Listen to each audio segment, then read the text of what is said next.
for the woman, like if she does want to work, I think that she can work, but it just has to be very limited, like obviously, like, no free mixing out of that, like garbage. Like if she's gonna be doing something, it's gotta be from home. We now live at a point where you can be and do and say whatever you want. For example, if you want to be a tiger, I identify as a tiger. I am now a tiger. If I want to be a fire truck, I identify as a fire truck. I am now a fire truck. If I am a man, born a man with male genitalia, I want to identify as a female. I now identify as a female. But I think it's very weird that there are women out there who cannot cook and clean. It's just very weird, but maybe that's my perspective. I wasn't grown up in that. Women should not go to work, but I say, should you go to work? Is it a necessity? For example, if you need to provide for your children and you don't have a man in your life that can't do that for you, then yeah, go to work. But if your husband can provide for you and give you a good life, then there's no need for you to go to work. We look at the smartest people in history, right? The best inventors are all men, right? Why is that? Is it like men are just so much more, so much smarter than everyone else? No, the studies we've done show there's no difference in IQ, right? The reason is because for a lot of history, we allowed men to invent, we allowed men to create. And so my question is, if we allowed 50% of the population to create all the technology we have now, what would happen if we allowed, 100% of the population to do that, right? Women as well, that are equally smart, to also create and invent and think up new ideas. If a man truly loves you, for a woman watching this, he will be protective over you, and he wants you to only look at him, no other guy. So for a man, it's tantamount to disrespect that you're posting yourself online, even if it's in a modest manner. Because why are you seeking attention from other men? Where are the feminists in the front line? They're not fighting no front line. It's all the men that are fighting the front line. All the construction workers who are men. Nobody ever gives them any attention. The men that are in the sewage pipes digging out the garbage, nobody ever talks about them. No, we only talk about the white-collar jobs. A lot of women who are in 30, 35, they kind of demand more in a man than when they were 20, 25. And they always say they worked on themselves. And I'm always like, well, yeah, what can you do? Can you cook better?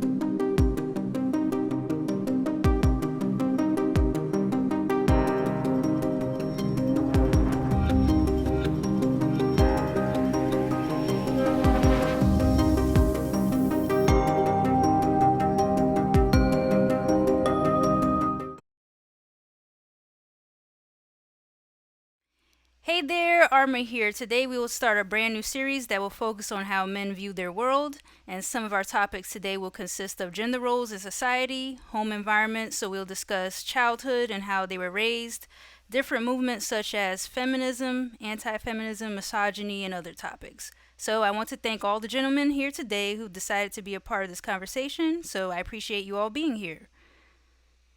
All right. Glad to be here.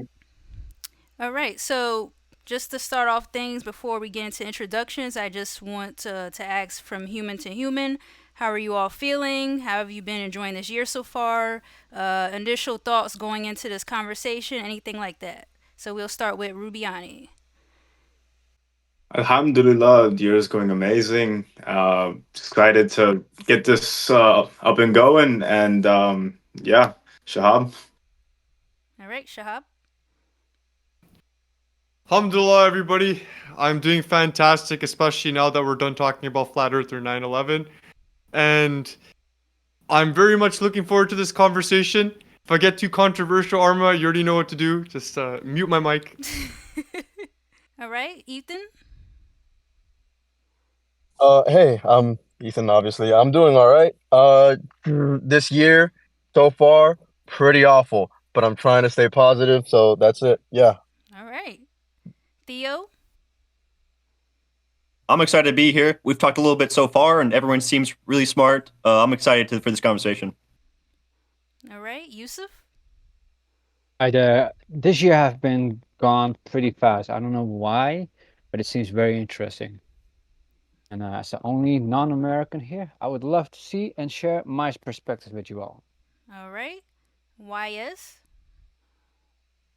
Alhamdulillah, thankful for the year. A lot of great things have happened, but our brothers and sisters are still suffering, being cleansed, ethnically cleansed in the occupied land. So it could be better. Oh, I'm sorry to hear that. Where are they exactly, if you don't mind me asking? They are in the occupied land of Palestine. They Oh are in no. enclaves. Oh, I'm so sorry to hear that. Well, I hope, much spreading much positivity to you and your family, and I hope things get better for you guys. Thank you. All right. So, let's just start off this discussion. I want to go around and, have everyone do a proper introduction. So, as we go one by one, I want you to introduce yourselves by saying your name or username. Then you'll say your country or where you're from. And then you can share a fun fact about yourself or what do you actually do. All right, so we'll start Rubiani. My name is Rubiani Reverted, Oh, I'm sorry, and and say I your am. age. Oh, okay. My name is Rubiani Reverted, and I am from Puerto Rico, but I was raised in Alabama over here in the South. And I am now a content creator online here with my boy Shahab. We have a podcast, and we make banger content. Um, yeah, and I'm 21 years old now. Okay, thank you. Shahab. Hello, everyone. Shahab, or as I go colloquially online, Shakib.Kixon. And I am currently residing in Tajikistan, aka Canada, Toronto, Canada. I am 24 years of age, single, always ready to mingle, ladies. My Instagram DMs are always open. And yes, alhamdulillah, content creators, up and coming, all of us. God willing, He blesses our channels and the YouTube overlords don't cancel us. All right, Ethan. Hi, I'm Ethan. I'm from originally Brooklyn, New York. Whoop, whoop. Spent some time in Florida, and now I'm unfortunately living in Tennessee. Probably gonna leave soon. I'm not gonna lie to you. I know he said he was from the South. I hate the South. I'm ready to leave. But um, yeah, I'm 25, and right now I'm just trying to make as much money as possible. Working a couple jobs, doing content creation like everybody else here, I presume. Yeah. I feel that. All right, Theo. All right. I'm Theo. I'm 18 years old, so probably the youngest of all the people here. I live in Minnesota, and yeah, I pretty much do content creation when I can. I edit for people. I like doing that, and then I have a couple of jobs that I work. All righty. Youssef. My name is Yousef Leads. I'm 36. I'm from Amsterdam, in Netherlands, in Europe. Not a country, it's a whole continent on its own. For my American people here over here, I do content creation, and I can summarize my content as being the Dutch CoffeeZilla. I like to say how it is, and I also love to see other perspectives. All right. All right, YS. My name is Youssef. I'm 36. I am not a content creator. I work 9 to 5. I'm an educator. I'm a mentor. I do everything. I build stuff. I fix stuff. I'm out in the community helping people. That's me.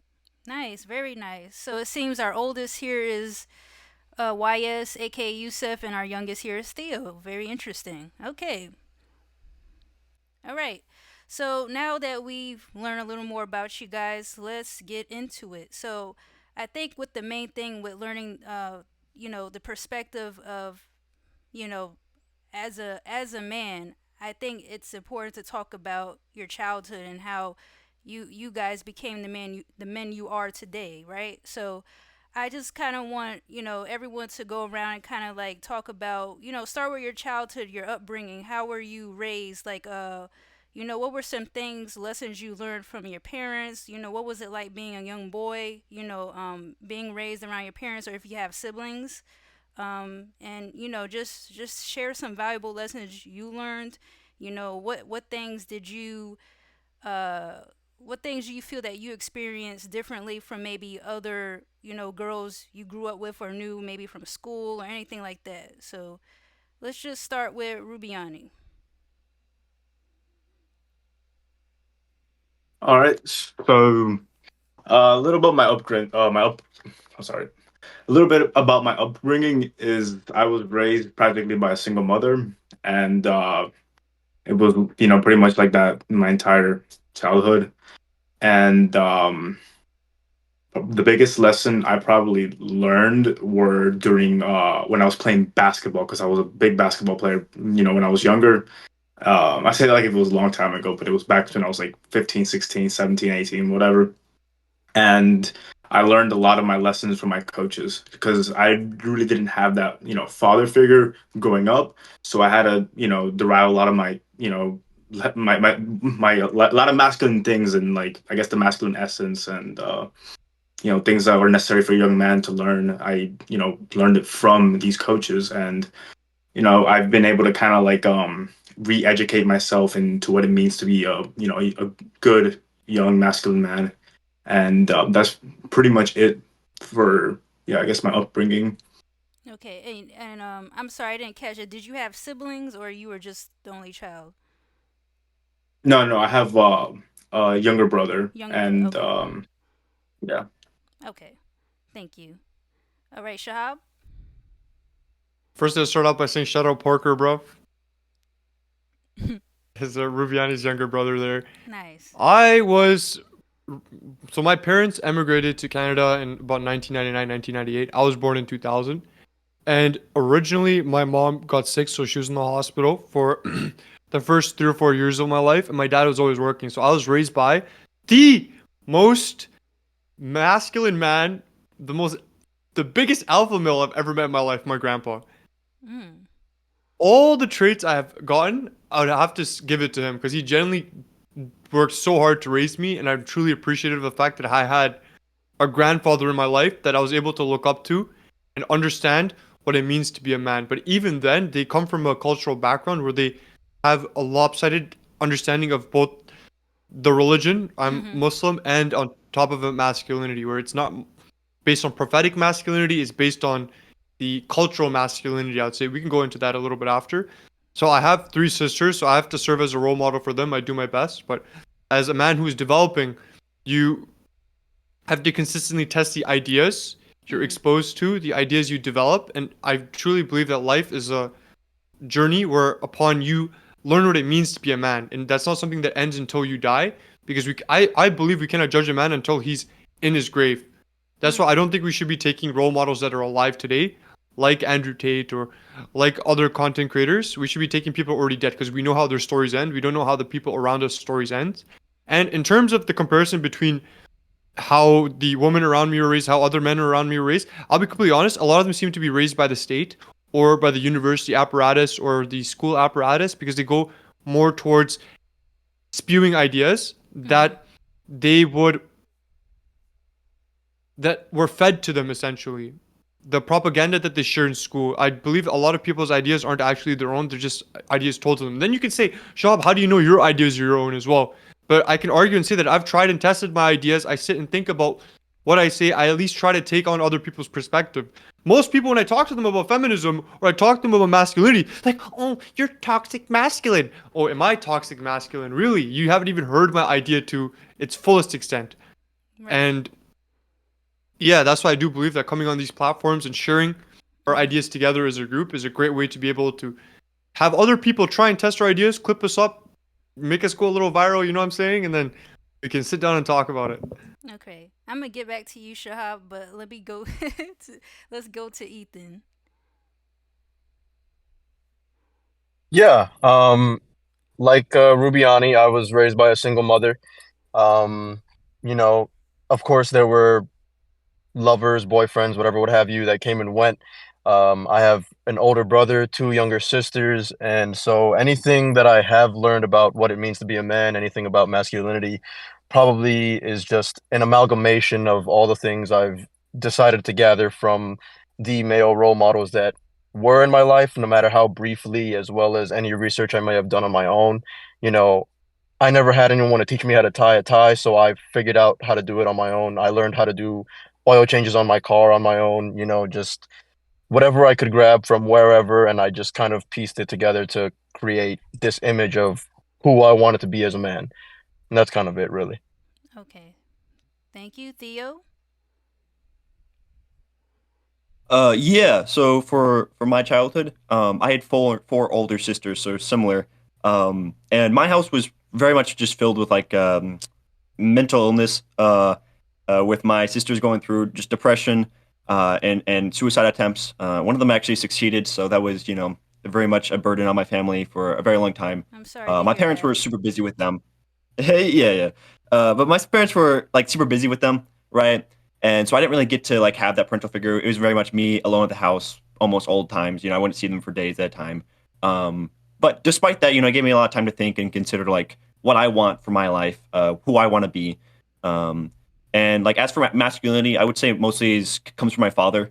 Even though I didn't really see him much, I did like when I did see him, he was always at his best, right?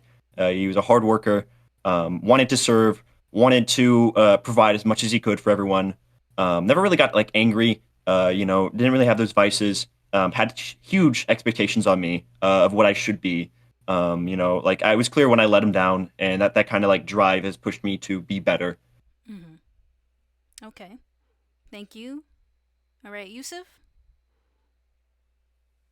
My parents came to the Netherlands in the 80s from Pakistan, and they stayed here, which was quite weird looking at it because most of my family from Pakistan origin either went to the UK or to the US. But I think that they made a right choice to stay in Amsterdam. We can come back to that later. I noticed in my whole family, the women are kind of leading the whole structure. It's quite a matriarchal structure, but I think that's in the whole quite common in South Asian communities that the women are quite leading the families, and the men. I mean, I would still call them masculine. It's not like they don't do anything. I mean, they do actually work a lot. They learn us how to shave. They learn us how to do and all that. But for some reason, I don't feel like we men get told to be proactive. It's not the South Asian communities. That's how I felt growing up. Looking at other South Asian people over here in other cultures, I saw the men over there were a lot more proactive. However, I also noticed that they got quite naive about women and they always got their heart broken and all that stuff. Well, in my family, we quite learned how women worked because they were quite the proactive people. They also had this bad side at them, like they were gossiping and shit talking and quite doing all that stuff. And I was always worried about that in my relationship. So I never got my heart broken.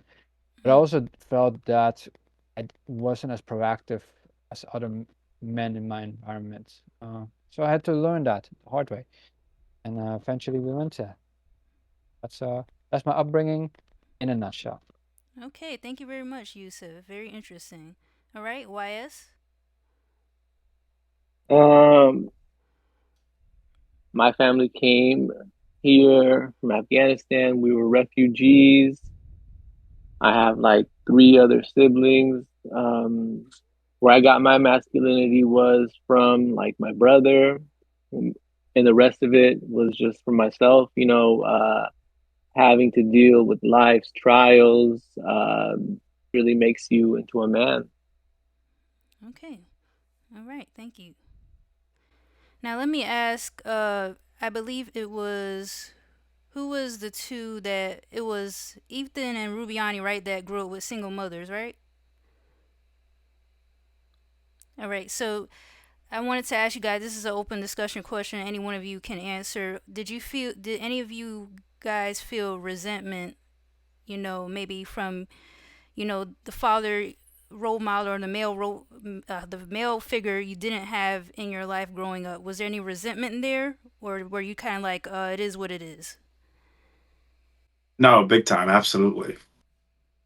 I think for me, there was less of a resentment as a child and a little bit more of a sort of wanting, a sort of yearning, just kind of like this understanding that all the things that I had questions about, I couldn't ask my mother because she was a woman. There were certain things that I couldn't particularly go to her about. But as I got older, it did kind of just become more of a it is what it is. I don't really care anymore kind of feeling. Okay. Well, to that, I would say I had the, I guess, more of a contrary experience because when I was a kid, I really just did. I kind of didn't really mind it. Honestly, I guess I didn't really care for it. It wasn't until I got older that I got, more resentful towards that. And why was that? Probably just one day, I think I sat down and things just started kind of just hitting me just Mm-hmm. all at once, and it really got to me. So that's kind of when the whole resentment started. Just when everything just everything was just kind of like, because Mm. I had put it away for so many years. It was just like I put it in the back burner. It didn't really matter. Like, oh, it's what it is. But now it's just, well, it came to a point where I was like, yeah, no, forget this. This is garbage. Like, yeah. How did you deal with that? Like, how did you cope with that resentment? Like, what were some things you did to like get through that pain or like that process? What was that mind process? And, and I looked at it two ways. I saw that I could either be destructive or constructive, and I chose to be constructive to show, just out of spite, to show him how good I am. I was like, I'm gonna be the very best I can be, right? Because I was a basketball player at the time, so I was like, Mm-hmm. I'm gonna get jacked. I'm gonna be the best basketball player.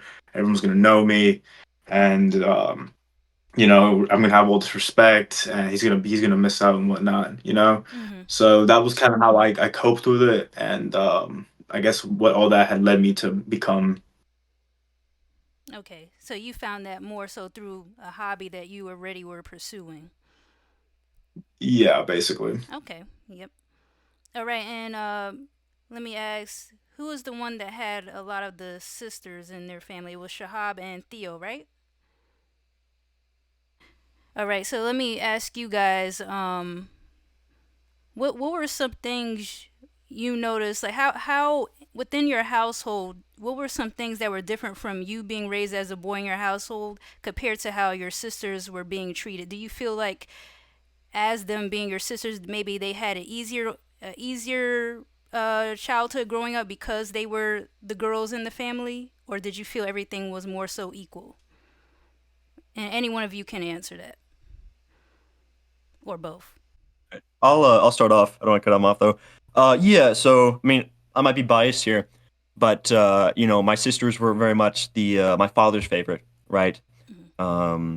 Very much loved, very much always forgiven for things, and so it didn't matter if they like crashed a car, took drugs, whatever they did, right? It was always like not a big deal, or it was always not their fault, right?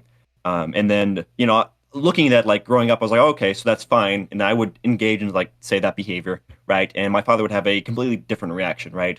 Extremely disappointed, extremely angry at me, very much letting me know how much of a failure I was for engaging in that. And that really stuck out to me like, oh, there are different expectations because of, my gender. Mm-hmm. Um, To say how I was raised, it was more so the fact that in Desi cultures, the oldest son is always the one that's sort of treated the best, I would say. So I would say my mother in particular, she coddled me a lot, and they were more lenient with things I would do. But also, I didn't really know how my sisters were raised too much because they were more secretive with my mother, and my father were more secretive with what my sisters were doing. Where with me, it was more so I was just left to my own devices, and then my dad would come on. Similar to that, I'd have he'd have expectations, and I'll do my best to meet that expectations. But I do think that there's a reason why men and women are raised differently. I would disagree with the fact that even though Theo's sisters, I'm saying this out of my own understanding. I'm not saying this in a manner to disrespect anybody. Just to clarify before we move on, is I do believe with women you need to be harsh on certain rules, but also lenient. Whereas men, for example, if my daughter's coming up to me and she's doing drugs right there and then, I'm telling her no, this cannot be done, because then that helps her to establish boundaries and know what's the difference between right and wrong. Whereas with my son, I'd be even harsher because through men are made through difficulty and adversity. Men are to live up to expectations, whereas women you can be more lenient on that. But even then, I don't think it's right to just say, okay, if you crash the car or if you do some drugs or if you do this and that, then I don't have any boundaries. Just do whatever you want. Because that results in the female thinking she can get away with whatever, and that leads to bad relationships down the line. That's exactly what's happened to one of my sisters.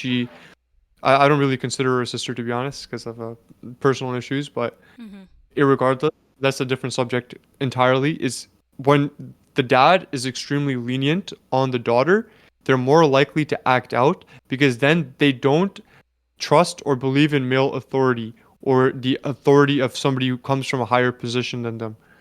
And that results in them formulating bad relationships with men down the line because, like, why should I respect your authority? The daughter's interaction with her father helps to establish the relationship she's going to have for the rest of her life. And if the father's very lenient with her, she's going to expect the man to be very lenient with her. But if a man truly loves a woman, then he's going to have a semblance of protective jealousy. He's like, why are you doing this? Why are you acting in this manner? I don't appreciate it. I love you. I want the best for you. So I don't think you should be doing this. But she's going to base it through the lens of the relationship she's built with her father. And then she's like, okay, you don't love me. You're always throwing rules on me. And that results in formulating a bad family dynamic in the long run. Oh, okay. With that being said, does anyone has anything to add to that? I'm I not wanted to add sure I something. completely. Oh, Youssef, go ahead. Go ahead. Go ahead, YS. No, it's all good. I'll talk after you're done. All right, Ethan. Okay. Yeah. Just as I have two younger sisters, and so obviously the way that they get treated is very different from the way that my brother and I were raised. Being boys, I feel as though my mother was a lot more lenient with us. But um, regardless of that, just to address, your point about the way that women will begin to reflect the way their father's relationship with them was into their own relationships with men in the future. Um, while there may be some semblance of truth in that, I don't necessarily believe that to be 100% factual. At the end of the day, it's not as though women are these one-dimensional creatures incapable of establishing their own consciousness and, their own ideals and beliefs that can be built completely separately from whatever their interactions were with their parents growing up. It's entirely possible. And so to kind of generalize it and boil it down to just your relationship with your father as a woman is what you will become as a person later in the future, I feel is a little disingenuous and just kind of overall not particularly truthful. I mean, it's a lot more complex than that, I believe, as just as complex as it could be for any other person here. As we may have been raised by single mothers, we don't have father figures. Anyone could make the argument that because we don't have fathers, we're less of a man, or we weren't taught to be men properly, and that we shouldn't be warranted the same respect as any other man due to the lack of the father figure in our lives. It's kind of a broad generalization that I don't think is very fair to be placed upon anyone. And I agree with you, brother. I agree with you. Hold on. My bad. Okay, who would like I to forgot. go My bad. first? So, okay. Okay. So I get what you're saying. It's Ethan? No, Ethan? Okay. I get what you're saying, and it makes sense. But what Shahab was referring to was someone who's raised in a specific household. So, a young woman, a woman who's raised in a Muslim household, lives life in a certain framework, and after that, their development is affected by it. So it's not to say that because you didn't have a father figure, then you're not a real man. It's a cause and effect sort of deal. Okay, anyone wanted to add to that? Rubiani, respond, and I'm going to add my counterpoint to this. No, I was gonna say I agree with you, like Ethan. I do. However, you have to understand that there's like a general rule of thumb. If you come from a dysfunctional family, you're gonna be dysfunctional for the most part. It's kind of the general theme. So, because I agree with you, we came from, single mother households and, we came out all right. I would say, I'm not, batshit crazy or anything. Alhamdulillah, of course, but it's in general because I mean we've seen the statistics on people like us who are raised in single mother households, bro. A lot of us just end up in jail because we can't control our emotions and we end up lashing out in public or in gangs or whatever, and we do horrendous things. And the same thing can be vice versa for the opposite sex, So that's what I believe Shahab is and brother Youssef over here referring to. Because I do agree with you to an extent. However, there's just certain general rules that apply to the populace. When Yeah, I make a but point, the sorry, go thing ahead. is, I feel like we're also just failing to acknowledge the fact that, again, people are individuals. They are going to be who they want to be, especially just from examples I've seen growing up and the way that I grew up myself. You can tell your daughter no to certain things. You can tell your kids no to certain things. And to a certain extent, it might work, but to another extent, it might also just help them to develop the ability to lie and sneak and do those things regardless of what you say because they don't care and they want to do those things. Like, I have had friends who were Muslim my entire life, and especially women who, they're told they can't dress indecent when leaving the house, but then as soon as they leave the house, the headdress is coming off, they're taking off all the, decent clothing. It doesn't matter to them. And so I think it's just like, while I do agree with the basic principle of what you're saying, I think that it's a lot more complex than that. And it just can't be boiled down to that kind of a generalization. Firstly, I was speaking particularly in the relationship women develop with men, because the first man they're ever exposed to in their life is their father. Now, when it comes to developing a moral framework, it is up to the parents to help them develop said moral framework in the early years. How you do that is you don't only tell them what's the difference between right and wrong, you explain to them why something is right, why something is wrong, because somebody will not internalize a fact until they know the reason behind it. My dad would tell me don't smoke, don't drink. I drank and I smoked, and then I stopped the moment I understood the why. And in terms of that, this is based on psychological literature where they state that the relationship a man develops down the line with the female in their life is dependent on the relationship they nurtured with their mom and their sisters, because those are the first relationships they're exposed to. It's the idea that you have repressed desires that stem from the amount of love and experiences you had during your childhood. And it's the same with women, where women, the relationship they have with a man, I'm not saying it determines their entire life, is dependent on how the relationship is with their brothers and fathers in early childhood development. Obviously, if you've done enough internal work, then that will prevent you from acting in that way. But let's be honest, majority of the populace is not going to put up the time to do that work because they're drowning themselves in the leisurely pleasures of life. It's like how Schopenhauer talks about majority of life is misery, but we chase transient pleasures to avoid the profundity of suffering.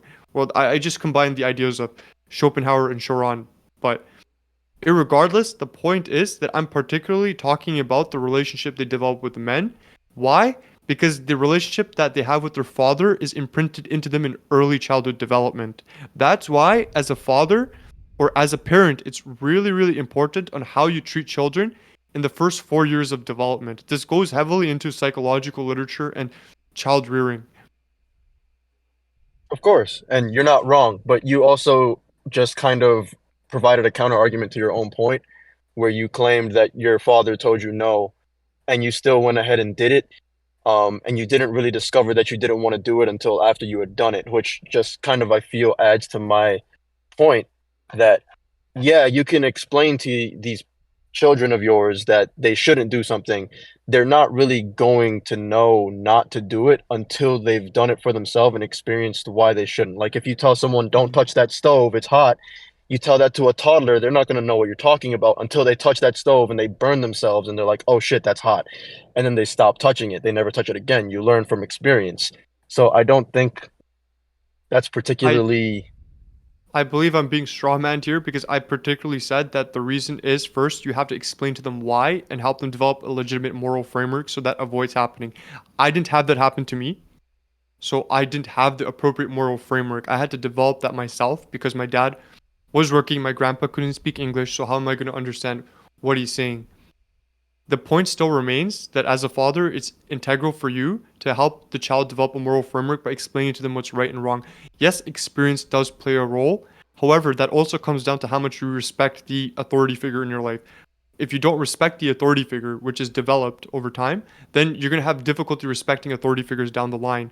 The main point I'm making is that the relationships you have in early childhood development, i.e., the relationship with your father and mother, help to define how you view the relationships down the line because those are the earliest relationships you're exposed to and they help you to define what love actually is. And it's very difficult to override said behaviors. It's like programming a computer. The earliest code that all the other code is based on is going to be the hardest to rewrite. And in my case, I don't believe I personally contradicted what I was saying. I simply stated the fact that it's the moral framework itself that you have to help explain to the child, not just tell them the difference between right and wrong. I didn't have that moral framework developed for myself. I didn't per se respect the authority figures in my life. And that comes down to the fact that we live in a generation that's essentially fatherless because most of our fathers, even if we have fathers, are checked out. They're not there for their kids because they're busy trying to bring income. So they can't raise the kids. That's why most kids are raised by the state or they're raised by the YouTubers they watch. I guarantee you, more people would listen to what we're saying than they would listen to their own father because they relate more to us. Or they listen to what Youssef is saying or Rubiani or what Theo is saying than their own parents because like, oh, we relate to this person, this is where we want to be. Okay, that's interesting. Uh, Okay, does anyone have to add to that before I? I I wanted to bridge a gap right Yes. now. Mm-hmm. So Ethan, right? He just spoke. So I see what you're saying, and like the anecdote you used is used very commonly. That when a parent's strict, your kids go to school, they take off their hijab, all that. That's very commonly used. And Shahab gave an example. It was a good example. But something we have to hone in on a little bit is the word relationship. So with parenting, a relationship is built between the father and the daughter, father and the son, and that relationship is tantamount to that child growing up, following their examples, their directions. So that's the most important thing. You can't parent, hands off. You got to parent hands on. So that example you gave of the kids not listening, doing their own thing, unfortunately, that's a product of our public schools. So a lot of Muslim people send their kids to public schools. And public schools, kids are at school most of the day, they're at home only for a few waking hours. So what you're describing is a hands-off Muslim parenting approach. That's why it doesn't work. What you were saying about the relationship, relationship is something we got to hone in on. So building a relationship is different than giving out orders. So I see what both of you are saying. I would love to add it as a final thing as well, if I Okay. may. Yep. Yeah, it's very funny to hear that because I hear what you guys are all saying, all from the American side of my family. So that's why I was very happy that I got raised in Amsterdam because I think the US is a country of assimilation. If you go to a public school, you see the person who's raised up by a druggie, or you see a person who's quite rich. Everything assimilates to each other. We never had it in Holland. I never see myself as a Dutch person, and I will never see myself as that. When I see someone in a public school, usually they're not Muslims, they're not listening to their parents, they do drugs and they don't do that and all that stuff. Like here, yeah, maybe I'm from the older generation. My parents told me to not smoke, not do drinks, all that stuff. And I was asking why. They just said you get smacked. They did smack me when I did something very little things. And even the women over here, the Muslimas, they will always say out loud, and they will say this with pride. If I do something like drugs, drinks, I don't know, something like take my hijab off in public and go to clubs and stuff like that, my brothers and my parents, they will kill me. And they say that with pride. And it's also what Shahab said. They have respect for the parents. They have respect for the brothers. And I think it might be the public school system of the US. I don't know why. But the stories that you have, I just can't relate with that. But I've heard this a lot of from my family in the US. That is quite common over there. Okay, would anyone like to add to that? I'd just like to say that I completely agree with what the first Yusuf said. That yes, I do believe that what I failed to acknowledge was that it does come down to having a relationship with your children as opposed to just trying to be more of an authoritative figure, so to speak. Okay. So that was a good point. And yeah. I think that what it comes down to is that the school system is a bit effed, bruv. So, because at this point, I think the children see the school as more of an authority than they do their own parents. So, I think that's honestly the main point or the main issue at hand. Okay. I wanted to ask. This is interesting based on Shahab's point. I guess I'll start with you, Shahab. If you could kind of go over it again. I wanted to ask you. You mentioned about the authoritative figure. In your opinion, for those who were raised with their mom and dad in this call, who do you think was the authoritative figure? And if you didn't have both parents, who do you think would help you to become a better man, the mother or your father? So I'll start with you, Shahab. So, firstly, I would say that in my personal life, the authoritative figure was my grandfather. I have a lot of respect for him. He's earned my respect. Whereas I would say, in terms of the relationship, my dad would be an authoritative figure, but it's not an authority I personally respect too much because I respect competent. I'm not calling my dad incompetent, but I'm saying I respect competence in the domains that I view as being important, right? And my father's from a completely different generation than I'm from, so his definition of competence is completely different from my definition of competence. Henceforth, there's a disconnect between both, and that results in me not respecting my father as I should be as a Muslim, and that's a fault on my portion because you should be respecting your parents simply due to the fact that they are your parents. But regardless, I do believe that if you have, it's a failing of Western society, the nuclear family model. Now, we talked about this on a previous podcast episode, is where in a society like where we would be from, the Youssef and YS, basically what I was saying is I believe it's a failing of Western society, the nuclear family model. Why? Because in societies where YS and Yousef Leads are from and where I'm from, we have an extended family model. So it's not only the father and the mother that's raising the kids, it's the community itself. It would be the older brothers. It'd be if the father is not there, then it's the uncles, it's the grandparents, it's Right. the community that serves to raise the kids. Now there's a famous quote that says, the child that doesn't feel the warmth of the village will burn it down to feel its warmth. And that's exactly what's happening in today's society where the child is not feeling the warmth of the community they need. Henceforth, you see a lot of dissidents against said society. And it's not only that, it's now kids are more raised by the state, the university system, the education system. And let's not disregard the impact YouTubers and other online personalities have on children as well, than their own kids, than their own parents. My apologies. They barely see their, even if they're at home, they barely see their parents because most of them are checked out on their iPad, they're checked out on their phone, and they're listening to people like Mr. Beast. They're listening to other content creators they enjoy watching, and they help to formulate that semblance of identity for them. Okay. And who else was here raised with both parents? Was it Theo? Yeah. Okay, Theo and Yusuf. Okay. Your question was which was like the authority figure in my house? Yeah, and if you didn't have if you didn't have two parents, who do you think would make you a better Okay. man, your mom or your dad, if they were single parents? Interesting. So for me, like for the first like I would say 10 years of my life, it's difficult to say. I think my mother probably, but my father is very present as well. So I definitely learned a lot from him. But after that, when like stuff started up, like I said, I was alone a lot. I moved out when I was 16. So for a lot of it, it's been pretty self-reliant. Um, I definitely think that's like, affected me either positively or negatively.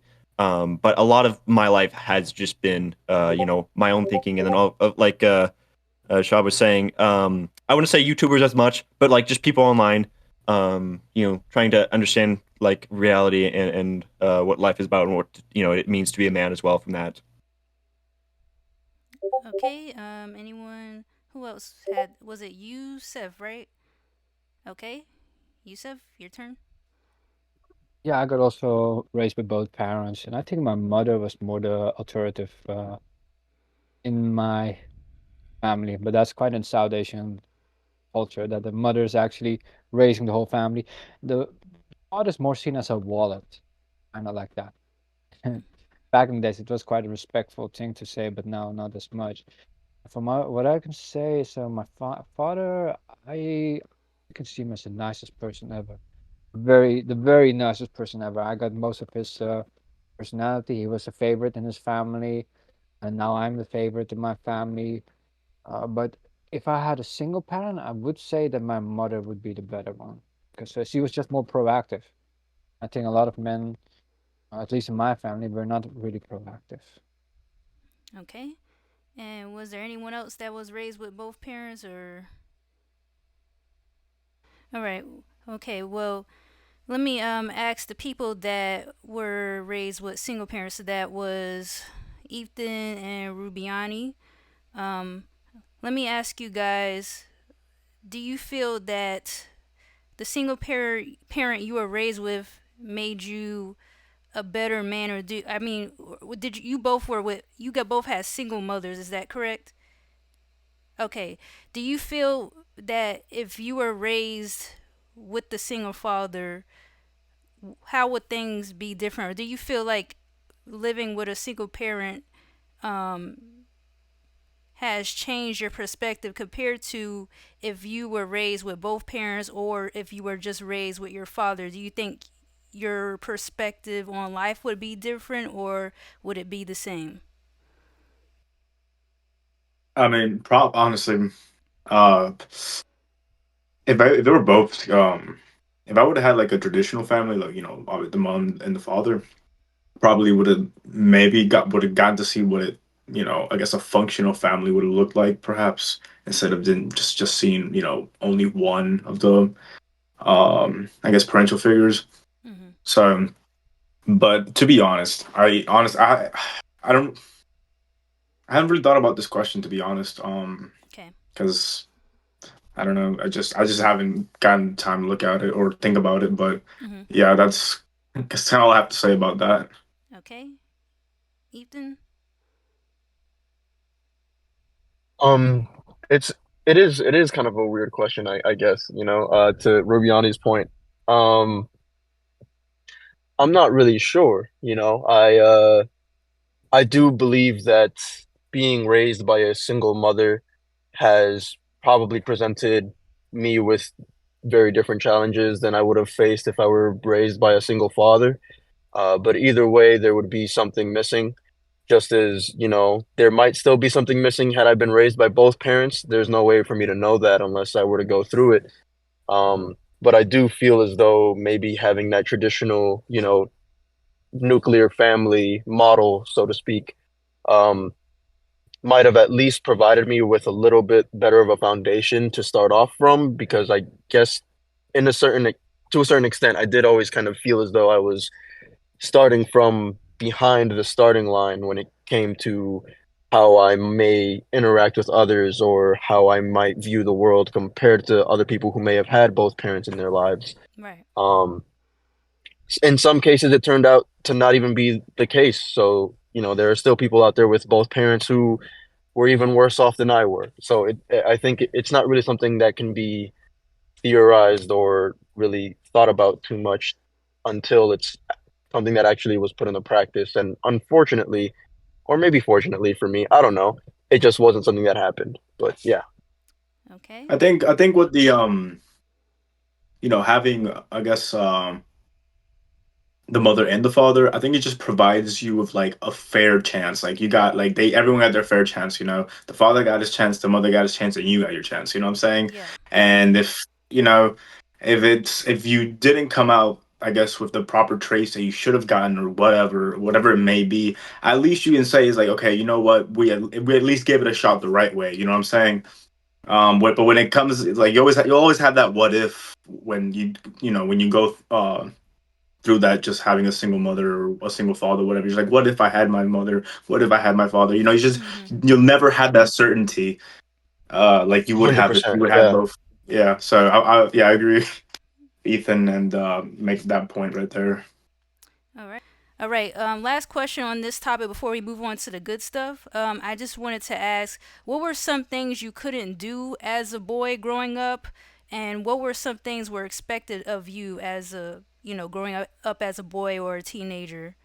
Start with Rubiani. Before I say anything, I feel like I haven't given enough credit. My mother is a fantastic mother, I must say. Like wallahi, that is the best mother in the planet. Like she did the absolute best she could, and I'm very grateful for it. So, because I don't want to sound like I'm undermining having a single mother, because I had the best single mother in the entire world. So, you know, what did you ask again? I'm sorry, I got I got carried away with praising Okay. my mother. Yes, I was good. The question was, what were some things you couldn't do as a boy growing up, being raised by your parents, and then what were some things were expected of you? I was honestly, I'm not gonna lie. My the way my mother parented me, I had a lot of I guess free will. Like she was more kind of gave me she always gave me the choice, you know. And alhamdulillah, I thought I always made like good decisions when I was growing up. So um, there wasn't much I couldn't do, but there's a lot I didn't do just because of like the way I viewed my mother and how you know how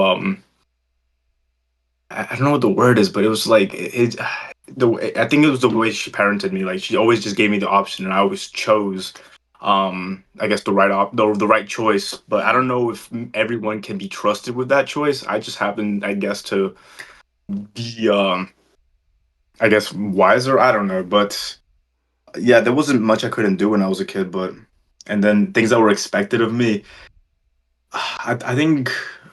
I was just always expected to just give my absolute best, and that was it. As the older brother, I was always, I was always trusted to be the wiser one, take care of my younger sibling, my younger brother, especially when he was young. Um, so that's kind of really it, honestly, when it comes down to all that.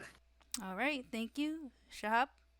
So for me as a kid, I literally had no freedom. I couldn't do anything. My parents, if I went to the park, they'd be telling me come back home right away. They wouldn't really let me do anything. With parties, I couldn't go to any parties. I couldn't go out with friends. I couldn't do normal kid things. And the expectations are get good grades. Make sure you don't shame me in front of my friends. Make sure you don't shame the family in front of the other family type thing. It's the basic Desi expectations parents put onto you. But I believe that I have a tendency, I was talking to YS about this before, where if I feel like a freedom is being taken away from me now, I tend to want to do the opposite. And I believe that tendency resulted in the fact that I had all my freedoms taken away from me as my kid. So the one thing I crave the most is the freedom to be able to make my own decisions and not have others decide those decisions for me. And that is a direct result of not having any respect for authority due to the fact that I didn't find any authority that I respect other than my grandpa, but he went to Pakistan afterwards and he recently came back. Alhamdulillah. Thank Allah for that. And it was due to the fact that I wasn't able to experience the things I wanted to experience. And I believe that that's resulted in me not liking people pressuring me into doing things, essentially. All right, thank you, Ethan. Right. So, oddly enough, I had kind of a combination of Rubiani and Shahab's experience. Even though it was a single mother, she did, I think, do a particularly decent job with deciding when to put her foot down and when to kind of be allow me to be a little bit more free-willed or free-spirited. Um, she always kind of had a rule where it's like as long as everything was taken care of, then you could kind of be who you want to be. So as long as I had good grades, as long as I was doing what I was supposed to, showing up to the things that I was required to show up to, such as school and church, so on and so forth, essentially, being a good boy, then I would also have the ability to go forth and indulge in some of the things that I wanted to do here and there, like maybe go to a party every once in a while, hang out with friends, have a sleepover, whatever, what have you.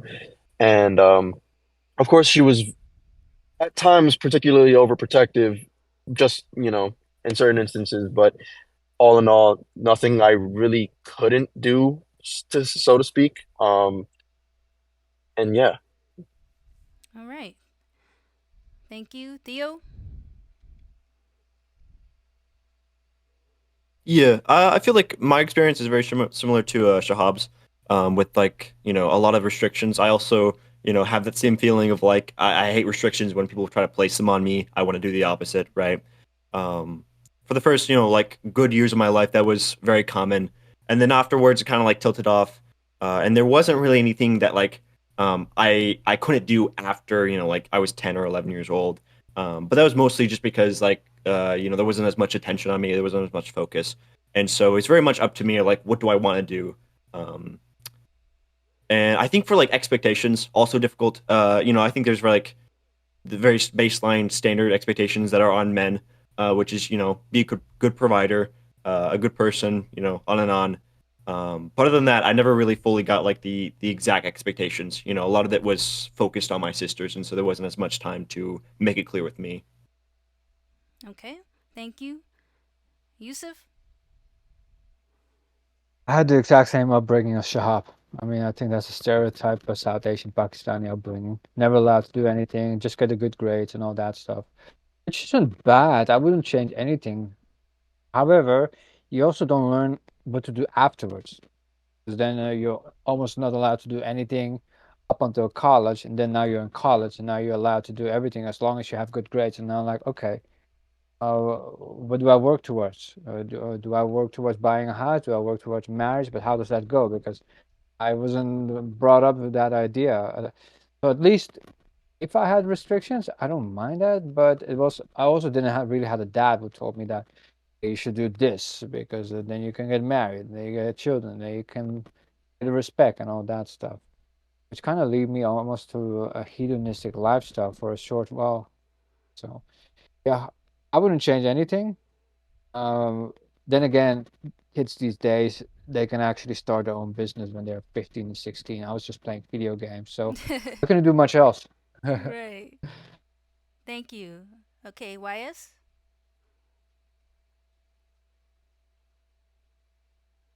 Um, you know, growing up, I had, my parents watch over me, in high school, only because I was in a environment where, people a liberal environment where, kids did indulge in things they weren't supposed to. I was able to get away with some of that. Not gonna name it. Uh, but I was pretty much a good kid, a relatively good kid. Um, and that's kind of so like if that overprotectiveness of the parents does not align with like Islamic values of like responsibility and manhood. So, here's a great example of when culture and Islam don't align. So, someone looking at this from the outside might get it kind of confused if you understand what I'm saying. Right. Okay, thank you very much. Thank you for sharing that. Does anyone else have anything to add to that? All right. So I'm gonna move on to the next topic. Shahab, this is for you because I already know I have an idea what you will start to say with this one. But okay, guys, I want to move on to our next topic. So let's start talking about gender roles in our society. Um, so let's just start. We'll go one by one. So when did you start liking girls, and What were your thoughts, or how did your attitude change about girls when you were younger compared to how you view women now that you are a man? Rubiani?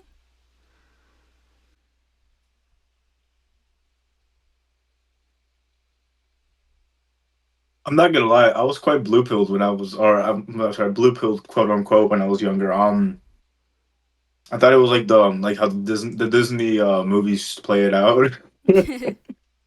And but then I had a big reality check when I was like 15 or 16, and it literally turned me like to the opposite extreme. So what you would call, I guess, quote unquote, red pill, whatever. It turned me completely like that way. It's like, women are terrible, whatever, garbage, garbage, garbage, whatever. And I would say now I'm more centered, because I now have Islam. I reverted about over a year ago now, so I have a good understanding of what man and woman should be and what their roles should be. Like it was like generally the man is obviously the provider, the woman's the caretaker, and yeah, that's kind of how I guess my journey has been with I guess gender roles and dynamics and whatnot. Okay, thank you. Shahab? When I came out my mother's womb, I knew I loved. I always loved. I always will love. I love. Now, I since I could walk, I loved females. I've never once had the urge of liking a man. Never once. Now, regarding relationship with women, as our brother Rubiani stated, I was incredibly blue pilled. I'd watch the Disney shows, Nickelodeon, and I'd be like, oh, so this is how relationships should be. And I know it's hard to fathom, but I never used to get girls until university. But the moment I actually started getting real experience with a woman firsthand, I saw what was happening with other people. I got exposed to multiple different ideas. I read books. I figured it out.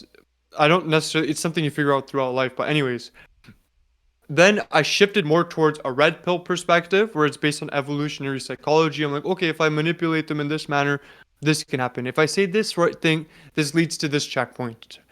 But since I started becoming more religious or I started adopting more of an Islamic mind frame, that's changed. For now, I view that the most beautiful of God's creation is woman. The reason why men work so hard in society is for women. I love women. My mom is the most precious person to me upon this earth, and she is a woman. Literally, look at the Iliad, the story of the Trojan War. That war happened because the Prince of Troy, I forgot his name. Oh, I forgot his name. What's his name again? I think it was Paris. Was it Oh, Paris? Paris? Yes, it was Paris. Paris stole Helen from the Greek guy. I forgot his name. Aeneas? One of those things. Women started legitimately one of the greatest epics in history. I'm not a misogynist. I cannot be a misogynist. I love women, but I'm not a feminist. Why? Because I do not believe in the feminist paradigm. I believe in the equality of both genders, but just because I say they're both equal doesn't mean they share the same roles in society. Men have specific roles, women have specific roles. And there's a reason why we have gender roles in society. There's a reason why the greatest civilizations upon this earth were built on gender roles and strong family dynamic. Families are the backbone of society. If you want to look at the deterioration of said societies, simply look at the family dynamics. Okay, and Shahab, when did you start liking girls?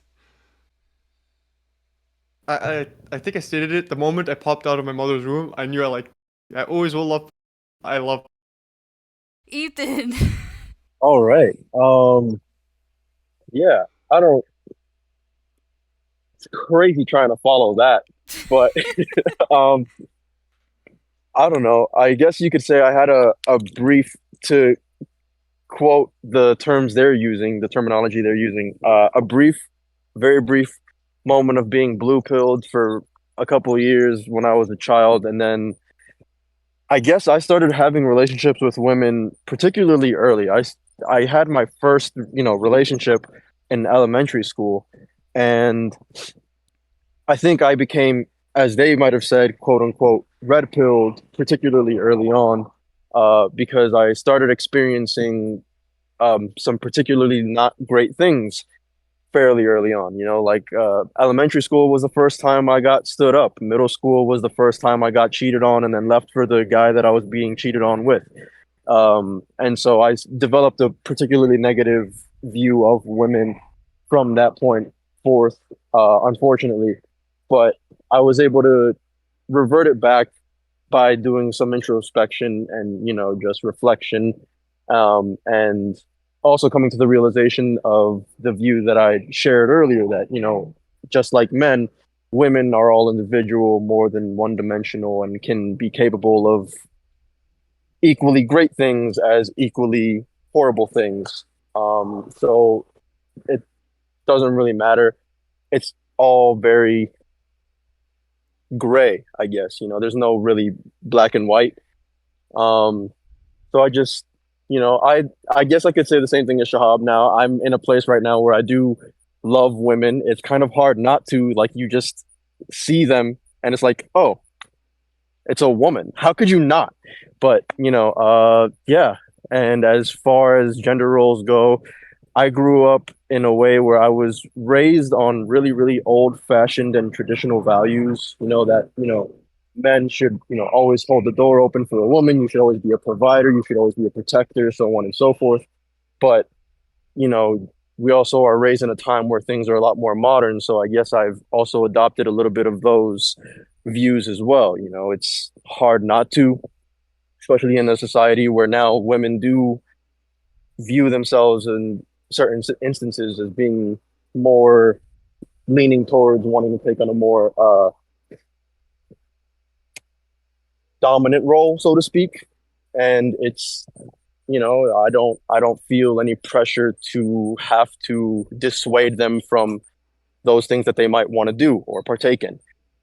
I still hope they, respect my role and how I view myself in the relationships, but I'm not going to be the type to force myself into that position for anyone. I'm not going to force myself into anyone's life in any kind of way either. So that's just, it is what it is. Anyways, when I started liking women, I was probably like, I don't know, like fourth grade. I would say I probably had like a very like different experience with them than a lot of the other men in this call, because like I watched my sisters date, and they would chase after very terrible people. They had dysfunctional relationships. A lot of times like they would get drugs from their boyfriends. All kinds of stuff that was just like, man, that sucks, right? And so if you want to use like red pill, blue pill, I guess you can. That would be like, the red pill era of me. And when I started dating, I realized it was like 15. I realized that like what I wanted for myself was not that, right? Like I don't want that kind of relationship. I saw how much it destroyed them, how terrible it was. And so I started chasing after, like very, very Christian, very fundamentalist women.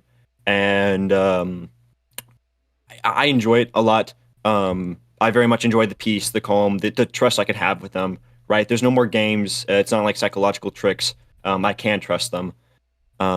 As for gender roles, I agree with Ethan a lot on like, I don't fully understand why we need gender roles, right? I'm sure some people are going to disagree with that, but like for me personally, I love the gender roles I have now, which is very much, the woman wants to be the caretaker. I want to have my own career, right? That works for me, but I don't know if it's like an absolute truth that that's the best for society, right? We can definitely say that societies have those, but I don't think it's absolutely true that like that's best for everyone in that society to be in that specific gender role. Okay, thank you. Youssef? Yeah, ever since I was a kid, I remember when I was 6 years old, I went to the schoolyard. I went to some girls. I was like, "Hey, do you want to watch some TV?" I just picked them up, went back home. We watched TV together. So I think love of women always been easy in there. But I also do remember, especially in our Pakistani culture, the mom really shames the boys into being emasculate. So for a long time, I already saw the women in my family. I already saw the bad side of them being very disagreeable. And so that also led me kind of distrust women since a young age as well. Although that didn't really help during puberty because your testosterone spikes and then you still have that mixed feeling of what to do. And then your friends, they got a heartbroken, then you distrust women even more. But later, after in college, I also realized that, maybe it's still time to follow my own path because The good thing was I never got my heart broken, and I hope I never broke someone's heart. I just went on the internet and I found something about mystery and Neil Strauss, about the game and stuff like that. This was a time way before it was this blue pill, red pill thing, which is there. It was more like, how can you be a social person and missed the five attraction switches of women, what they look for and stuff like that. More like female psychology, or more like psychology of human in general. Basically being a social guy, and from there on you can build up relationships and how that goes from there. I always had this in me that I didn't like this disagreeable people in my life.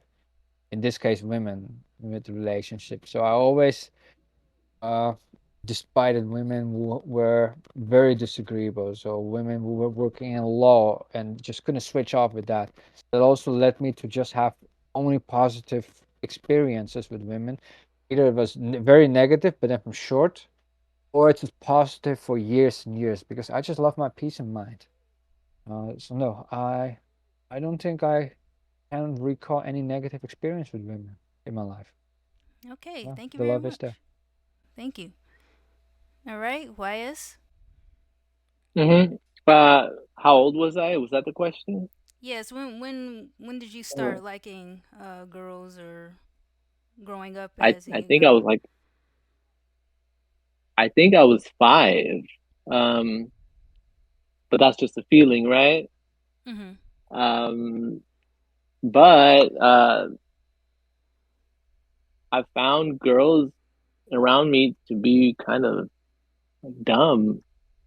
Uh, I was always looking for the type of girl that would stimulate me intellectually, Mhm. and those were hard to come by. Um, yeah, that's all I gotta say, I guess. But what age were you when you felt that when you wanted to be around more intellectual uh, you know, what age was that? Because I'm sure at 5 you weren't Uh, thinking, "Oh, I want an intellectual," you know? no, no, that's when I started liking Right, girls. right, right. But like maybe 14, 15. Okay. All right. All right, thank you. But can I ask a question? Sure, Rubiani. I want to ask YS, are you still like that? You still, or are you already married to an intellectual type? I'm married. Okay, I'm okay. married. Was she like what what you were looking for, like the intellectual type and all that? Hmm. Okay, Yeah, nice. exactly, exactly. So it worked out, you know. Mashallah, brother. Mashallah. That was it. My man YS doesn't settle, bro. All right. So the next question I have for you guys, in your opinion, how is a man's role in society different from a woman's role in today's society? Rubiani? You asked, yeah, how is a man's role different? Is it in today's Yeah. society? Is that what you asked? Yes, how is a man's role different from a woman's roles in today's society? If you ask me, like today's society, things are kind of inverted, to be honest. So Okay. I don't know how well I can answer this question, but like yeah, nowadays I see like there's even like some stay-at-home fathers, so it's like it's a mad thing. Um yeah, well, when it comes to gender roles, I'm absolutely like I'm for the woman being the caretakers of the home. Obviously, the man goes to work. I think that's the optimal way to go about having a family. And for the woman, like if she does want to work, I think that she can work, but it just has to be very limited. Like obviously, like no free mixing, none of that, none of that garbage. Like if she's gonna be doing something, it's gotta be from home or something.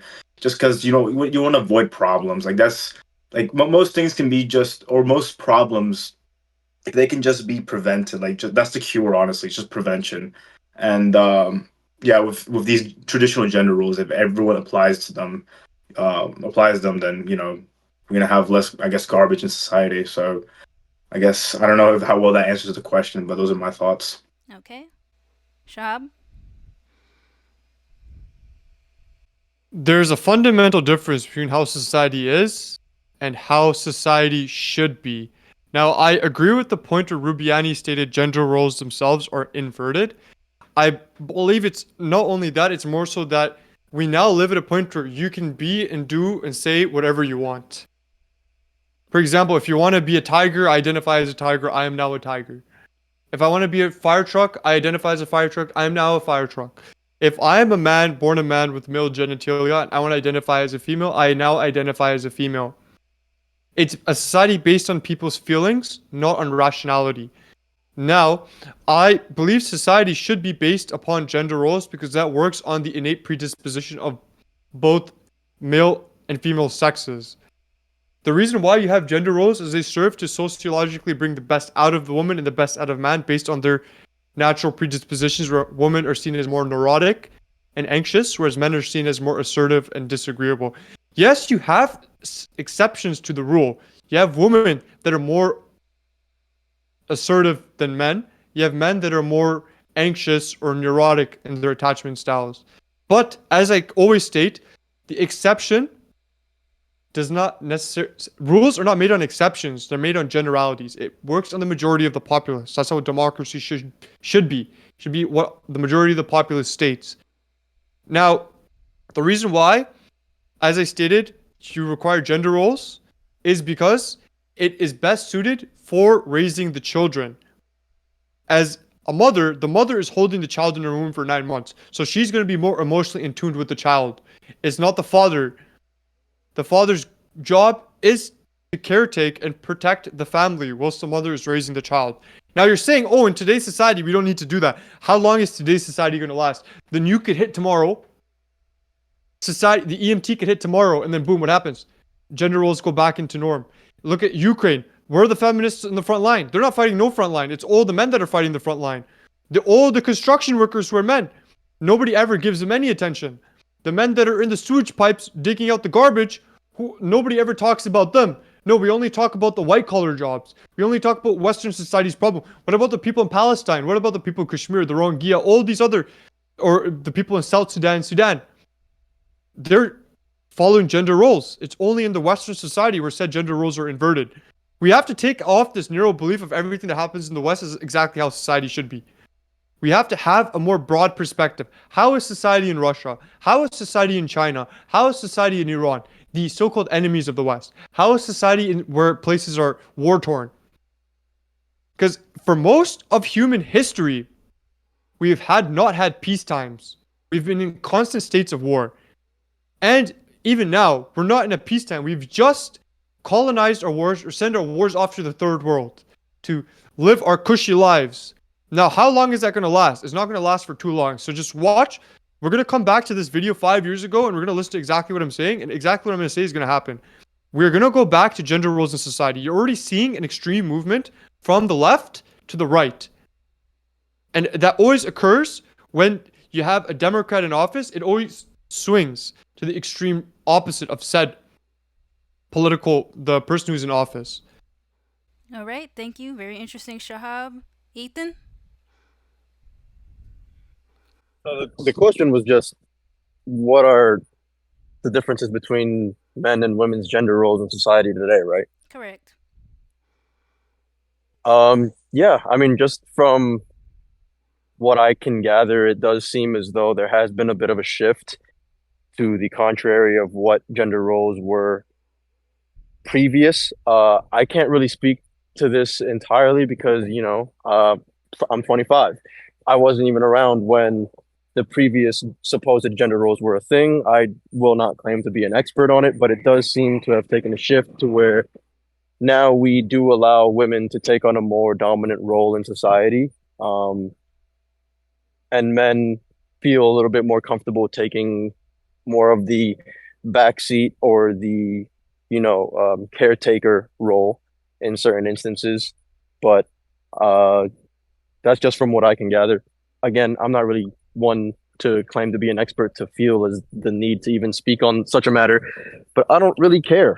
I'm of the thought that if it's not a part of your life, it's not something that directly reflects upon you, your values, your beliefs, if it's not something that directly impacts you or your livelihood or your lifestyle, why should you care? I don't care.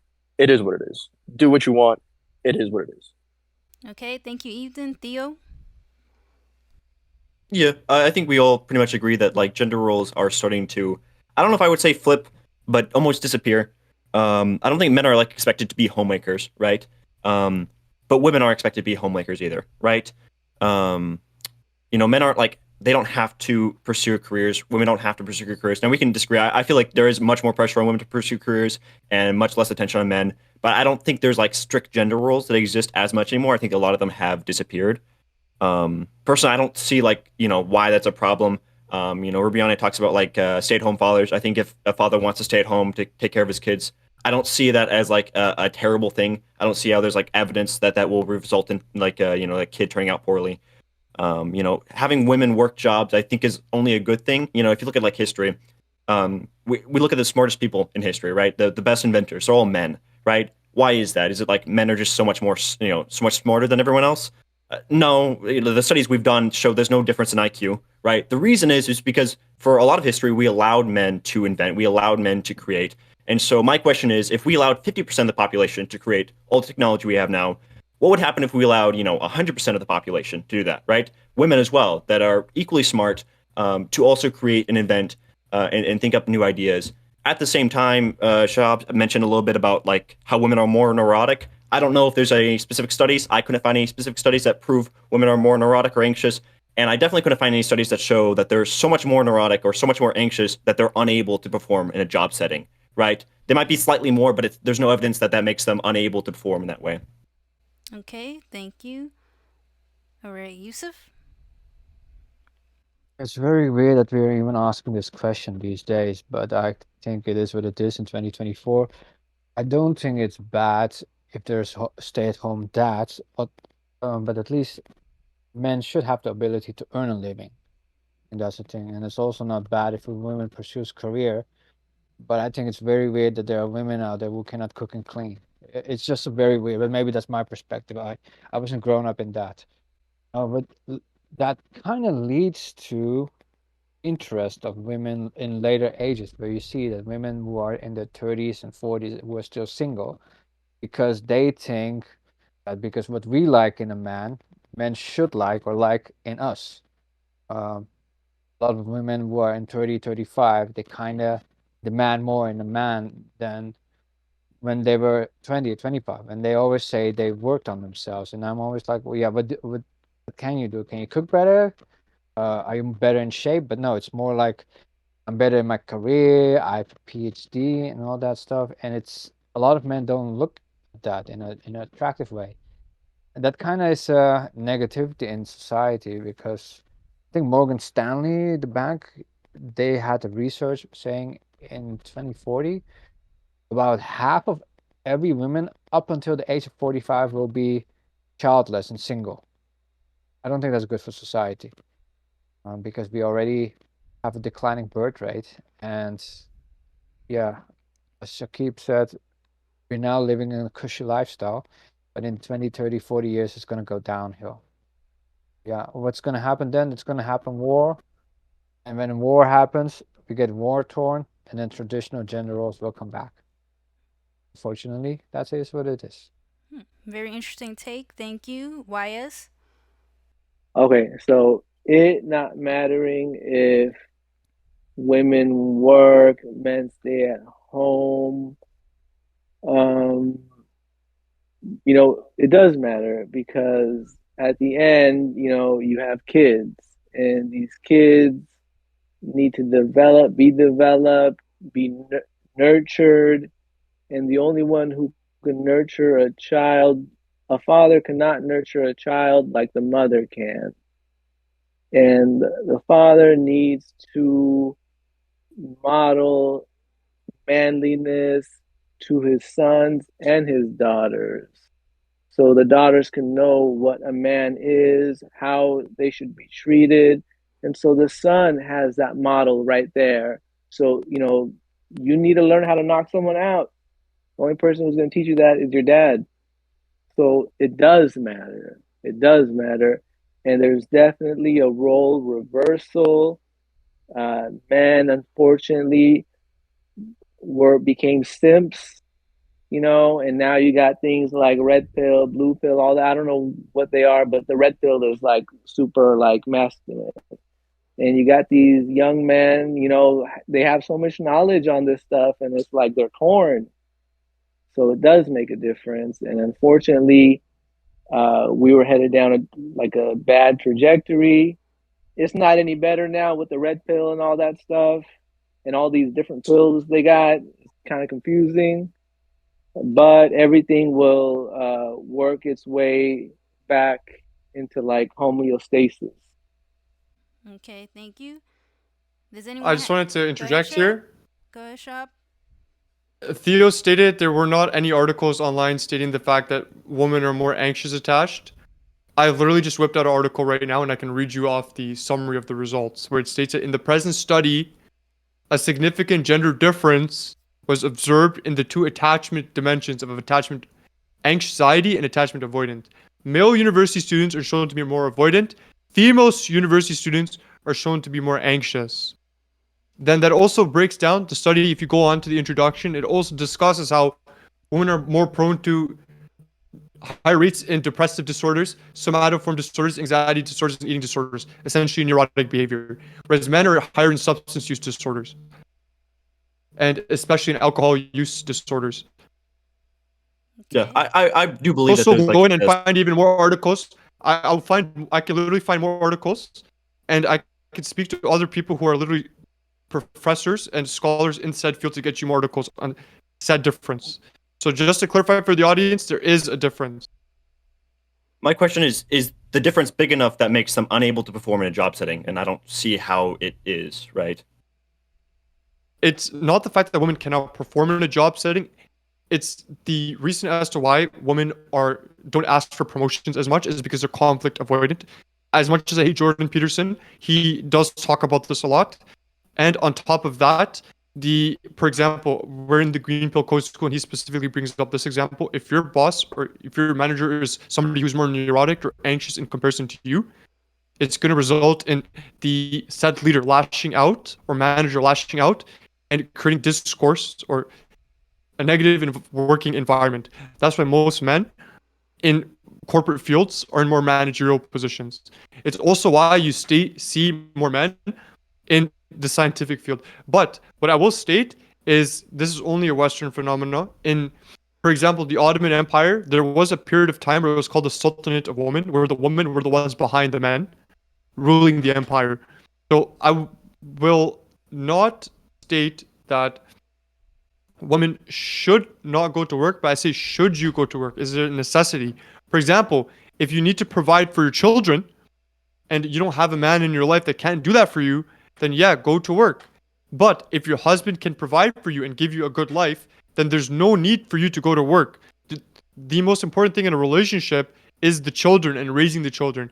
And the mother, based on the evolutionary psychology and female biology, they are the best suited for raising children. Men are not suited for raising kids. I'm not leaving my kid at a nursery full of guys. I'm leaving my kid with the females in the nursery because I trust them more than I trust the guy. I don't know what the guy's going to do to my kids. I don't know if he knocks him over and then my kid comes home with a broken leg. I'm going to be pissed. Somebody's getting sued.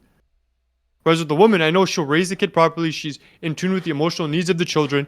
I need people to understand this. Being emotionally intelligent is not a bad thing. It's a very, very good thing. But being logically intelligent isn't as good as society makes it out to be. Okay.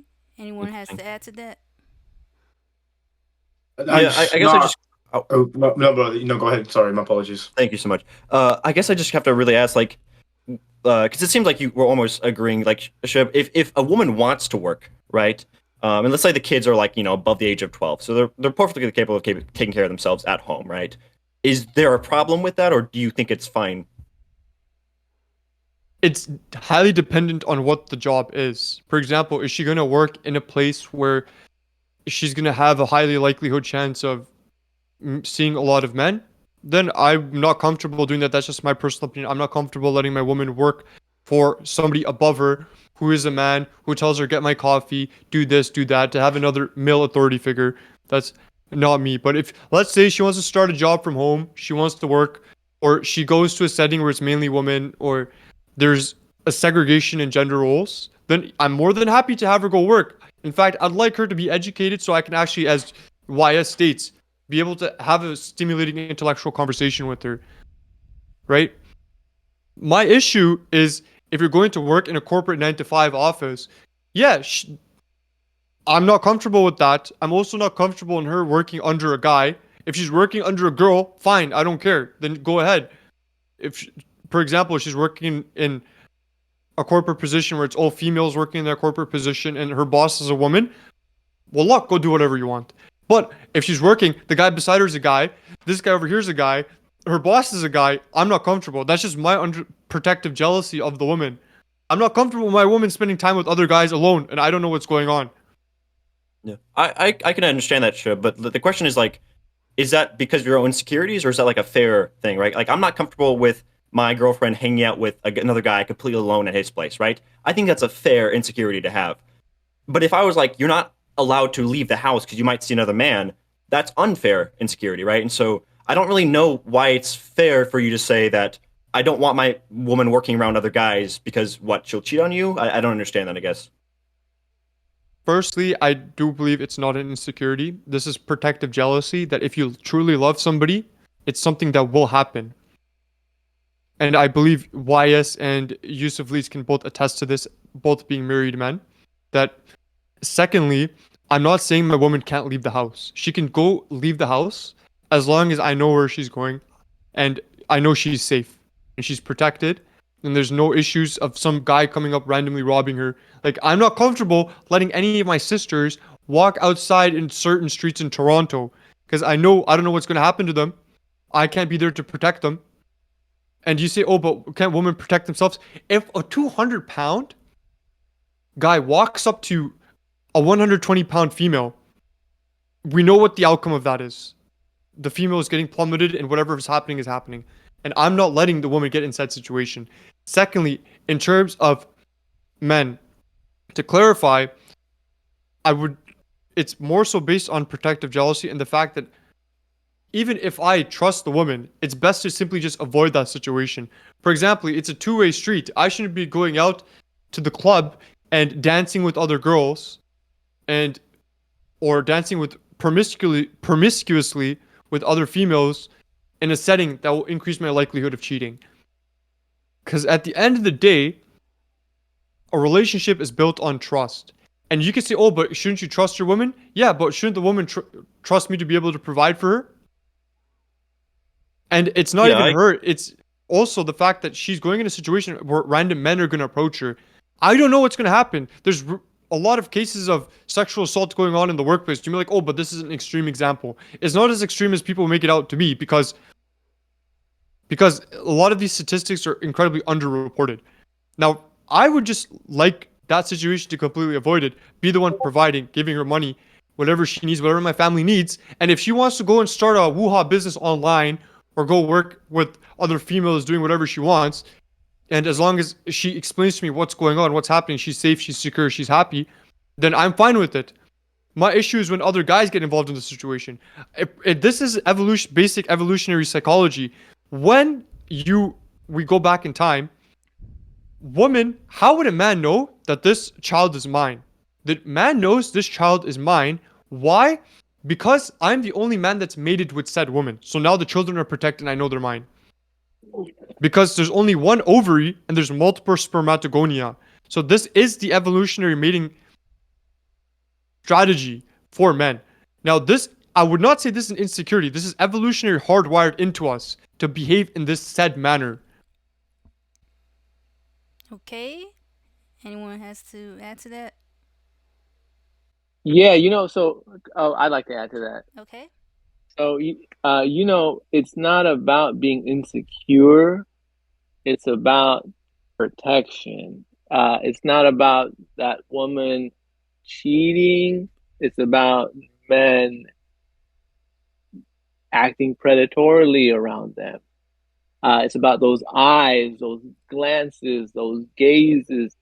Those are very, very, very, they violate women. I've seen it. I've seen it firsthand when, we're out and, the woman's in the front and the man's in the back walking. Men who come across them get real close to the woman. That's men. Unfortunately, there are some men who do that. Yusuf, So it's about. Rias, I wanted to add to that. Why do you think men act that way? Is it because of some of the stereotypes that society has, like men should, having different Because women is like a player thing? Why do you think men act in that way? well, because naturally men have like that urge, Mm-hmm. right? And some men don't make it a priority to control it, to control their glances, to be respectful. Okay. And that's my job as a man to provide that security, and to provide security financially, physical like security. And it's not about like jealousy or being insecure. uh these are the traditional male female roles. um I forget the brother's name. I don't know if that answers his question Theo, with the hat on. Mhm. did you have anything to add to that? Yeah, I think I understand. So number one, yeah, I was wrong. I'm sorry. I guess I thought you were saying like, oh, I don't want my woman to go into workplace because I'm worried she'll cheat on me. But yeah, I understand. You're more saying that I don't trust the men around her, which I think is a far more fair criticism. I guess it just to me, just as a question, how much does it damage a woman for another man around her to like lust after her, right? Because like we understand like sexual assault, rape, these things, like extreme trauma, right? Sexual harassment also does, have lifelong consequences of feeling unsafe a lot of times. But simply someone looking at my girlfriend and thinking, "Wow, she's really hot," that doesn't seem to affect her or really me that much. So I guess I'm confused why I would be like protective about her going to the workplace for that simple reason. Now, like if you're saying like because I don't trust the men around her to like not sexually harass or assault her, that's something different. But I'm just talking about like that simple someone looking at her and lusting after her. Yeah, okay. That's a good question. So, me being, a husband, a parent, a teacher, I can attest to this that girls and our host, we got a female right here. Maybe she can also attest to this. I don't know. I'm not trying to put you on the spot, but girls from very young age learn about those glances. They are uncomfortable from a very young age. Girls get sexualized by the adult men around them. It's not just about an innocent look. uh, there's much more violation there, and we know that women are much more sensitive. uh, so it's like we can't be so dismissive of, oh, if I send my girlfriend to work and some guy looks at her, how bad is lust, but it's about a violation, and it's about girls facing it from a very young age. It's not just women. It's not, oh, are you of legal age for me to stare at you? It doesn't work like that. Yeah, yeah. To add To to that, Yusuf, you're correct because from my experience, I have dealt with that as a girl. But so, thank you for expressing that and bringing that up. Go ahead, Theo. sorry, sorry, I just wanted to Oh, interject Shahab. real quick. I want to point out that there's actually a biological reason as to why that occurs. So when women, they've done studies where they've shown that if a woman dresses in a bikini, it activates the male's part of the brain that's associated with tool use. But if the woman is dressed modestly, that activates the part of the male's brain associated with human interactions. So this is actually a biological change on the men. Interesting. What, is there a problem then if the woman works at a place and she dresses modestly? Because I would assume that if you're arguing that like that activates a different part of the brain, then wouldn't men be less inclined to lustfully think about it? And then also, just as an aside, this is completely different, but I'm wondering, what are your opinions like your girlfriend posting any pictures online, like not like sexual pictures, just like modest pictures of herself online? Is that also unacceptable? Unacceptable, brother. That's offensive. Well, about dressing modestly at work. Unfortunately, humans are interesting creatures. Men fetishize all sorts of things. So now the hijab has become kind of like a fetish. It's disgusting, bro. It's the whole thing's offensive because at that point, it's not obviously it's making her uncomfortable, but she's that dude is looking at my woman. Like I don't care. Like she's mine. Like that's I look at her. I guess you can say, oh, it's my property. Like no, it's not like my property, but it's like I look at her like that's she belongs to me. You know. And if another man's looking at her like, oh yeah, look at her like whatever. Like that's offensive. Like first of all, it like makes her uncomfortable. Secondly, it's offending me because that's my woman. You know. So it's not more of an insecurity thing. It's a respect thing. Yeah, and Interesting. Sorry. Oh, I like to hear. I would add, uh, Shahab, the based on your point, if you don't mind, I would add that what you mentioned about like guys looking at women, women who have less clothing on, they get looked at more. That is true. However, from my experience and from other women I know, they get looked at wearing a hoodie and baggy cargo pants because for some guys they fantasize about the shape. Oh, she has a nice butt. Even though it's in some cargo pants, I could imagine. That's that fantasy. And like, but I partially agree with that. But yeah, I get where you were coming from. awesome, awesome. The one thing everybody seeks in today's society, what brings the most clicks, what brings in money is attention. Who do you want your attention from? Do you want your attention from, for example, your man, or do you want it from random men you don't know what their intentions are going to be with you? And for me, my woman posting pictures online, for example, I'm an online personality. I don't want my woman being online simply because I don't know what's going to happen if people know who my woman is. If I could wake up one day and then tomorrow somebody's at my house stalking, knocking on my door, going like, "Yo, this is your girl. What's going on?" For example, she could be walking outside with her friends doing something, and somebody comes up to him like, "Oh, aren't you so and so's thing related to so and so?" For example, and you could say, "Oh, she can have no connection to you online." No, there's always a way people find out about these things. And also, I do not want the attention. It's more of a sense of protective jealousy. If a man truly loves you, for women watching this, he will be protective over you, and he wants you to only look at him, no other guy. So for a man, it's tantamount to disrespect that you're posting yourself online, even if it's in a modest manner. Because why are you seeking attention from other men? Am I not good enough for you, per se? And you could say the same thing for women. For example, why is the man seeking attention from all these hoes or thoughts online? Am I not good enough for him? Type thing. But then also we can talk about the four wives or polygamous marriages as well. So that may contradict that point I made right there. And I will say that may be a contradictory point to what I'm trying to say anyways. Does anyone I have think to add I've to that? There you go, Theo. yeah, like a couple more questions. I just want to make sure we're on the same page. So what Rubiani said about just men looking at them, right, being disrespectful to him and offensive. What would you tell like a if your girlfriend, for example, I'm in the psychology department, and so there's a lot of women in there, like pretty much only women, right? Um, if I was on a team with them, right, for my capstone project, right, it's me and four other women, and my woman comes up to me and she says, "Hey, I really don't like that you're on this team. I wish you just wouldn't finish your capstone project, right? I don't really see why you have to do this field. Why don't you just switch fields to be an engineer where there's only men, right?" Um, is that unfair insecurity, or we don't have to label it insecurity, but is that unfair for her to ask of me, or do you think that it's fair because like it's offensive that there's so many women around me?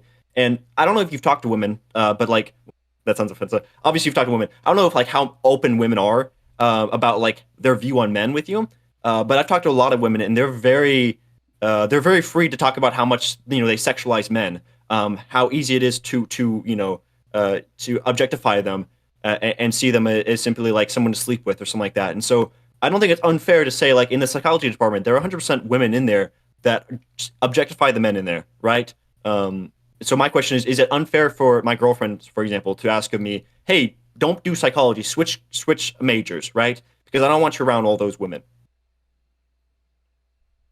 So the question that you're asking, is it unfair that if you're in a class full of women for you to leave? Yeah, do you think like would you respond well to that? Would you be like, "Okay, I understand why like you're not you're uncomfortable with that. I understand that there's a problem with that," or would you be like, "No, you're being unreasonable?" I'm not gonna lie, it's a double standard. Like it's 100% a double standard. Like I'm fine with saying that. It's just what's it called? She has to have trust in me, obviously, you know. Because if the thing is, obviously, since I'm Muslim, you know, I do the whole marriage thing. We don't really do boyfriend and girlfriend thing, so we have kind of a clear basis to go by. So if we're in university, right, she has to trust me that hey, I'm her husband. It's gonna be okay. But it's not okay vice versa. You know what I'm saying? It's a double standard, but you know, it is what it is, and it's a double standard I am more than happy with, and I think both genders should be, because she has to, like, she's gonna trust me to impregnate her. She's gonna trust me to provide. She's gonna trust me for this and that, you know. So it is what it is when it comes to something like that, and it's a double standard, um, to be honest.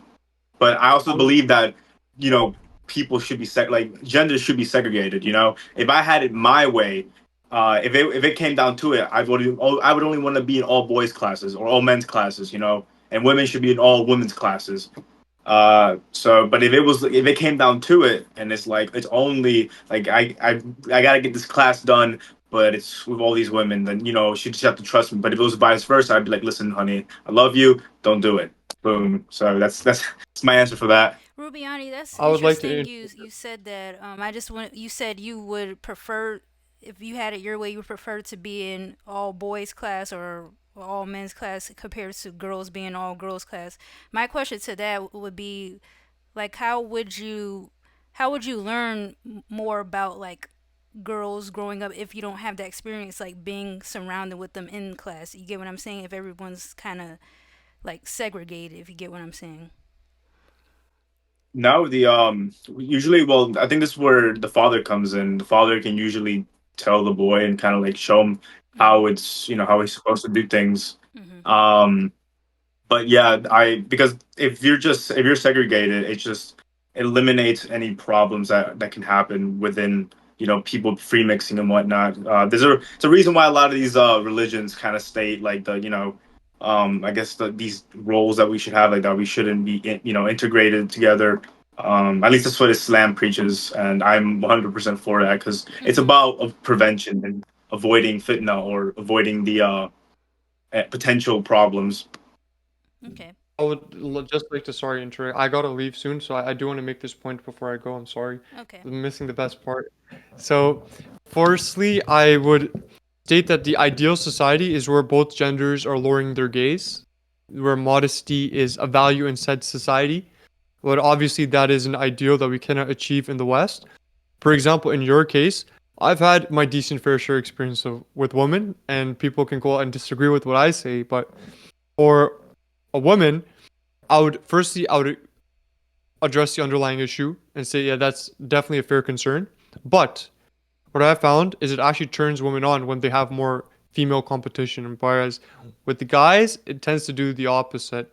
Now, this is more anecdotally based. I'm just stating from my experiences, and you can ask the other brothers on this call. I've had my fair share experience, but yeah, I do find that it's a different just due to how the both the male and female psychology are in general. And anyway, so I would like to if there was any other points, I would Okay. like to talk So back on that, but I gotta leave. So Um, to speak really quickly, I think we might just have to do a part two because I'm also okay. leaving right now, unfortunately. All I right. vote part two. All right. Yeah, part two. That's fine. We'll just set up another date and we could just continue. But until next time, I do appreciate you guys being here for this part one, and yeah, we'll catch up later on. So thank you everybody. Have Thank you That's a so good fine. much. night. No sure. problem. See you in Yeah. part Thank you so two. much. Yeah,